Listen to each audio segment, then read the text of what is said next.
the east side of the Strip, a ways away from Las Vegas Boulevard, because we were right there. We could see the gas canisters and the smoke coming out of the tear gas canisters. It wasn't safe any longer, so we decided to head to where we are now. But yes, John, this was certainly an eventful evening here in Las Vegas, and right now, it's difficult to tell what's going on from here, but the lights are still on, and there's still a police presence there on Las Vegas Boulevard. John?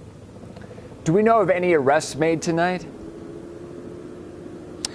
There was a moment where SWAT it was about 5 or 6 SWAT members sort of converged onto one man, got him down on the ground. Whether he was arrested or not, I can't tell you. Maybe he was detained, but I saw personally SWAT members go after one guy. It was about 5 or 6 SWAT team members go after one guy. They got him on the ground.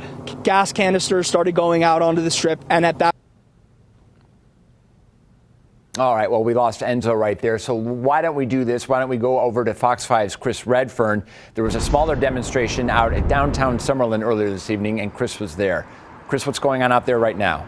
Yeah, well, I mean, if it looks like I'm getting a little feedback in my ear here. If it looks like I'm standing out here alone, that's because I am standing out here alone. Let me kind of walk you through the evening and how this panned out. So about 7 o'clock, that's when the protesters really started gathering here. At its peak, there was probably about 200 people here at this corner where we are now. Now you can see just some Metro officers and some security guards. We'll get to them in just a moment. But about 200 people here.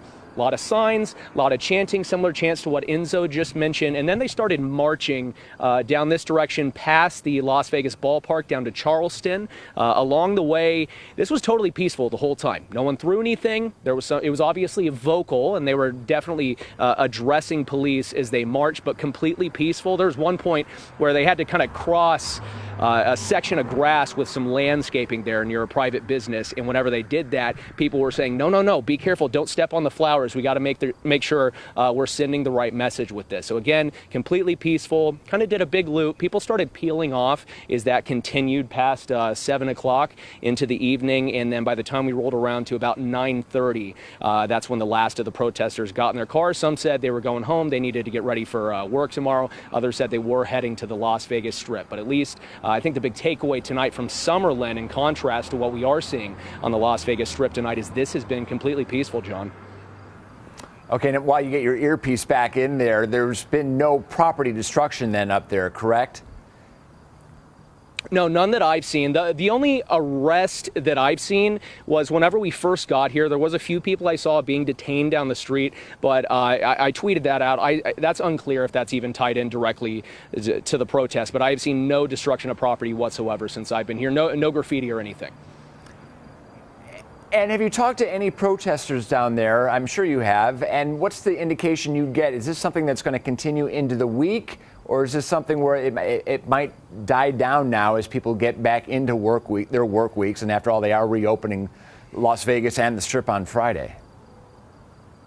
Well, some of the protesters I talked to here, seeing that they were really one of the reasons they wanted to continue this protest on to today is to prove that they can continue to promote the right message, but do it peacefully. And so I didn't really get a clear indication if this is something that will continue, but I wouldn't be surprised to see people continue to protest, but trying to do it to make sure they're sending a right message and not, transferring from protesting into more rioting, looting, violence, things like that. All right, Chris Redfern along with photographer Eric Green, we thank you for that, and we'll check in with you at the bottom of the hour. Thanks, Chris.